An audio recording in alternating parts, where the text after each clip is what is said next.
Hello, welcome to Mike and Sam. Today, we're going to discuss Mike. feedback. Hi, Mike. It's good to see you, Mike. Good to see you, Sam. Thanks for saying hi. I appreciate that. Absolutely, because today is about feedback. How we give Mike, feedback. when we start this thing, it'd be kind of nice if you greeted me, if you said hello. I would appreciate that. It would make me feel better in the moment. So I just wanted to share that with you since you didn't do that this time. Well, you know what, Sam? I really appreciate you giving me that feedback because I want you to feel appreciated. I want you to feel special because you mean that much to me. So I'm going to make a point. I'm going to make a point going forward and make sure I do that.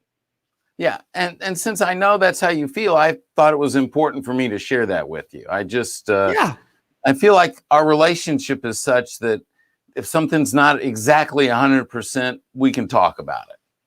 Absolutely. So thank you so much for that feedback because I now want to work and be intentional on doing that each time we start. And I want you to be comfortable to tell me when I don't, when I fall back into the old ways. So that would be really helpful if you could do that. Would that be okay with you, Sam? That's great. And the reason I feel comfortable doing that is because you've let me know on more than one occasion that it's safe, to share something with you that's maybe not positive, that's not what we want to hear, but you want the truth. And so that truth between us is what builds our relationship. I love that. Love that. And Sam, what inspired you to bring that up today? Because I haven't done that on other episodes too. So what inspired today? Well, because you did it differently today and you just jumped right in and I kind of felt a little left out. And the fact that we might have said that we were going to talk about feedback today might have inspired me to, in that moment, say, you know what? I'm going to give you some feedback and we could have fun with it. And then our listeners can learn, we're learning, and we're all on this journey together. So you set me up for it, Mike. You set me up. That was perfect. And I love that. And what I want our listeners and viewers to think of today is what are ways that you, one, give feedback and two, receive feedback? Because what happened there was both, right? You were giving, I was receiving, and how we did that. And that doesn't mean we did it perfectly by any stretch of the imagination. But I loved the way you did that. And so we want to talk about that. So if somebody's watching live right now, you can leave a comment about what are ways that you do not appreciate feedback and what are ways that you wish people would give you feedback. And when do you think it's appropriate to give feedback? Why don't we start there, Sam? When is it appropriate to give feedback? Well, that's a great question because there's when is it appropriate? When is it not appropriate? Why is it difficult? So many things. When is it appropriate? I think feedback is important to a couple of things. One, it needs to be timely. It needs to be, I'm totally against annual reviews, and organizations that I work with and I coach, many of them eliminate the annual reviews. Now, there's a whole series of things they replace it with. But the idea is, if I mess up right now and you wait 6 months to tell me about it, A, I'm not going to remember it. B, all you're going to do is make me upset. But if I mess up right now and you go, and it's not what you say, how you say it, that always applies. And you say, Sam, I know you want to do the best you can do, and you're always trying to do the best you can do. I'd like to give you a little feedback on the project. Because you just saw me interface with someone on the team and I didn't speak to him properly. So I think timeliness is important. And the other thing that I think is important is the appropriate place. I don't think it's appropriate for you to give me feedback in front of our coworkers. I think it's a private conversation. I think it's one-on-one. And then the third thing is not just pointing out the negative, but also giving me ideas of how I could better handle that situation. And I think that type of information is very helpful to me in the moment. Yeah. And that's what Eric's referencing right here, Sam, is the idea of, excuse me, whether feedback tears me down or builds me up. Look, you can give constructive comments that somebody could take as being negative feedback in a very constructive way.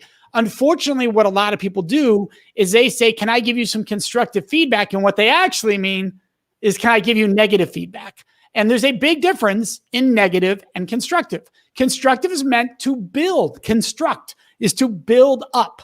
So that's very different than just going, hey, when you did that, that's not how we operate around here. Versus when you did that, was there a reason you made that choice?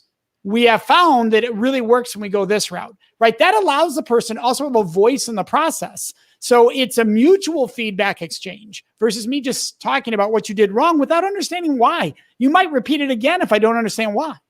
Well, exactly. And so the question becomes, what's your intent? Are you really giving me feedback because you're trying to feel like you're better than me, that you have all the answers and you want me to know my place? Or are you giving me feedback because you want me to be better? You're trying to help me grow. You're trying to position me to be a better contributor to the team. And so the intent there is critical. And I think Eric is well aware of that, I'm sure, based on that comment. We see a lot of leaders, they're not giving feedback. They're just tearing you down. They're putting you in your place, and they're trying to maintain a position of power and control. And this is really very weak leadership.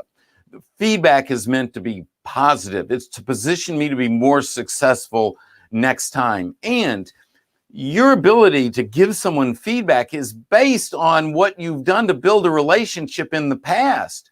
I can give you feedback right now, Mike, because of all the contributions that I've made to our relationship that have shown you that when I say something, that you know it's not about me, it's because I care about you. I want you to be the best person you can be. And when you know that, then you're going to receive that feedback from me in the positive light, which is the way that it's meant.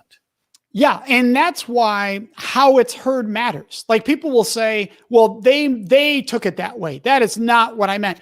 But when you speak words, it's to have an impact.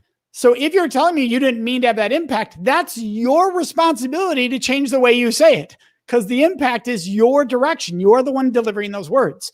So you have to be aware of that. The other question is to know about how I receive feedback, right? Right. I could have earlier today in our opening, I could have been like, very funny, Sam, right? And at first I wasn't sure, are you using an example? Because we're talking about feedback, but you took it seriously. So immediately I'm like, oh, I want to hear this. That is different than whatever, or, and just blow. Are we willing to hear it? And sometimes as leaders, we're the worst because we'll be like, not now. That's what's going on in our head. We might not say it out loud, but we're like, not now. And they can feel that even if you don't say it. So when somebody comes to you, you got to really think, is there a way I can make the time right now? Because this sets the tone for them that I'm here for them. Absolutely. And so there's a couple of critical things. One, we need to know the people around us. And so some people are just more open to feedback than others. And, we go back a long way. And something that I've been working on for some time is being able to receive negative feedback, because I tend to want to get defensive, and that's not where I want to go. And so, and that's normal. That's okay. That's okay. But here's what has to happen in an organization, whether it's a company, whether it's your family, wherever, but if it's in a company, you create a culture that says feedback is welcome, feedback is given, and feedback is given with the intent of helping others, not helping yourself. That we give open and honest feedback, and that can be encoded in the culture.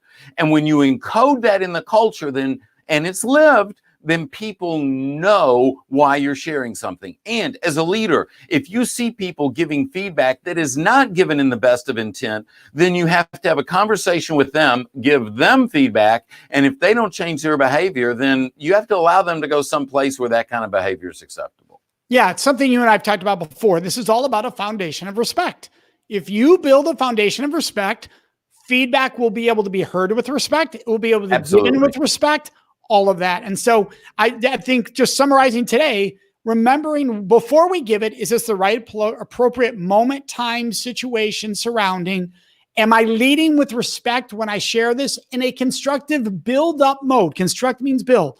Am I doing that? Now, when it comes to us, am I taking a breath and realizing this is an opportunity for me to grow, for me to become better when somebody's giving me feedback, no matter who it is? I might not like them. I might have had an issue with them in the past. It's still an opportunity for me to grow.